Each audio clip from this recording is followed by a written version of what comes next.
충남 천안의 한 교회에서 생활하던 11살 아이가 병원으로 옮겨진 뒤 숨졌습니다. 수사가 시작되면서 아이의 죽음뿐 아니라 그동안 지급된 복지수당을 둘러싼 논란도 함께 불거졌습니다.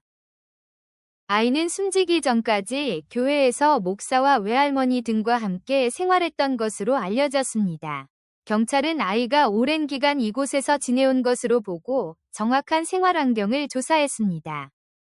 아이는 교회에서 고열과 의식 저하 증세를 보인 뒤 인근 병원으로 옮겨졌습니다. 하지만 의료진의 치료에도 상태가 회복되지 않았고 결국 숨졌습니다.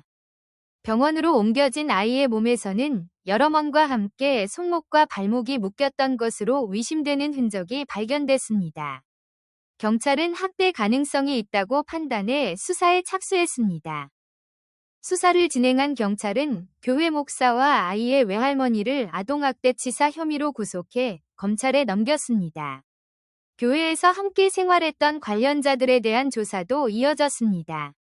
이 사건이 더욱 큰 충격을 준 이유는 아이가 오랫동안 사회의 보호가 필요한 상황에 있었음에도 결국 비극적인 결과를 막지 못했다는 점입니다.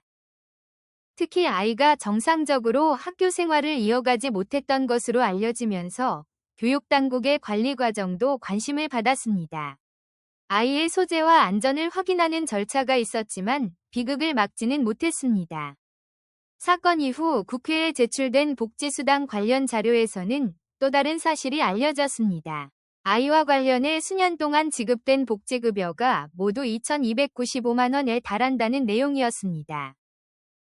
천안시가 국회에 제출한 자료에 따르면 아이와 관련된 복지수당은 2014년 12월부터 2022년 11월까지 여러 형태로 지급된 것으로 나타났습니다. 이 가운데 아이의 친모에게 지급된 것으로 확인된 금액은 모두 1,123만 원이었습니다. 아이의 실제 생활 환경이 알려지면서 이 돈의 지급 과정에도 관심이 집중됐습니다. 자료에 따르면 친모에게는 2014년 12월부터 2016년 8월까지 양육수당 375만 원이 지급된 것으로 파악됐습니다. 별도의 아동양육비도 지급됐습니다. 친모에게 지급된 아동양육비는 모두 748만 원으로 알려졌습니다. 양육수당 375만 원과 합하면 친모가 받은 것으로 확인된 금액은 1,123만 원입니다. 논란이 커진 이유는 아이가 상당 기간 친모가 아닌 교회 관계자와 외할머니 등과 함께 생활한 것으로 알려졌기 때문입니다. 실제 양육자와 수당 수령자가 달랐을 가능성이 제기됐습니다. 다만 친모가 복지수당을 받았다는 사실만으로 해당 금액이 부당하게 사용됐다고 단정해서는 안 됩니다. 지급 과정과 실제 사용처는 별도로 확인해야 할 사안입니다. 아이 명의로 지급된 복지수당도 있었습니다. 공개된 자료에서는 아동수당과 아동양육비 등 아이의 이름으로 집계된 지원금이 별도로 확인됐습니다. 아이 명의로 집계된 금액은 아동수당 460만 원과 아동양육비 672만 원 등 모두 1,132만 원인 것으로 알려졌습니다. 하지만 어린아이가 직접 복지수당을 관리하기는 어렵습니다. 따라서 아이 명의의 돈을 실제로 누가 관리하고 어떻게 사용했는지가 중요한 부분으로 떠올랐습니다. 공개된 자료만으로는 아이 명의의 지원금을 실제 누가 관리했으며 어디에 사용했는지까지 명확하게 확인하기 어렵습니다. 이 부분은 추가적인 확인이 필요합니다. 이번 사건에서 복지수당 문제가 주목받는 이유는 단순히 누가 얼마를 받았는지를 확인하기 위해서만은 아닙니다. 복지제도가 실제 아이의 생활을 제대로 살폈는지가 중요합니다. 아동 관련 복지수당은 아이의 건강한 성장과 양육 부담을 지원하기 위한 제도입니다. 결국 지원금이 지급되는 과정에서 가장 중요한 대상은 보호자가 아니라 아이입니다. 행정적으로 지원금이 정상 지급됐다고 해도 아이가 실제 어디에서 누구와 생활하는지 확인되지 않는다면 보호 과정에 빈틈이 생길 가능성이 있습니다. 특히 학교에 장기간 나오지 않거나 실제 양육자가 달라진 아동이라면 더욱 세밀한 확인이 필요하다는 지적이 나옵니다. 서류와 현실이 다를 수 있기 때문입니다. 이번 사건에서는 교육당국의 안전 확인 과정 역시 살펴봐야 할 부분으로 거론됩니다.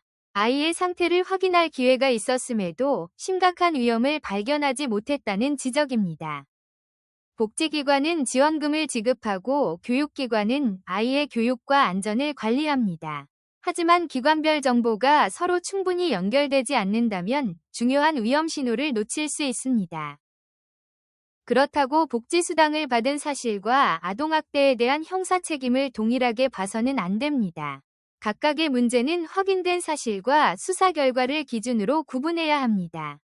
친모에게 1,123만 원이 지급됐다는 사실만으로 친모에게 범죄 혐의가 있다고 판단할 수도 없습니다. 수당의 사용처와 지급 당시 상황은 추가 확인이 필요한 부분입니다. 이번 사건에서 더욱 중요한 질문은 아이에게 위험 신호가 나타났을 때 어느 기관이 끝까지 확인하고 보호할 책임을 맡아야 하느냐는 것입니다. 여러 기관이 아이에 관한 정보를 조금씩 가지고 있어도 서로 연결되지 않는다면 누구도 아이의 전체 상황을 제대로 파악하지 못하는 문제가 발생할 수 있습니다. 앞으로는 학대가 어떻게 발생했는지뿐 아니라 아이가 오랜 기간 어떤 환경에서 생활했는지와 주변에서 위험을 발견할 기회가 있었는지도 확인할 필요가 있습니다. 살아이의 죽음 뒤에 남은 질문은 단순히 누가 복지수당을 받았느냐가 아닙니다. 아이를 보호하기 위해 존재했던 제도가 왜 비극을 막지 못했는지를 살펴봐야 합니다.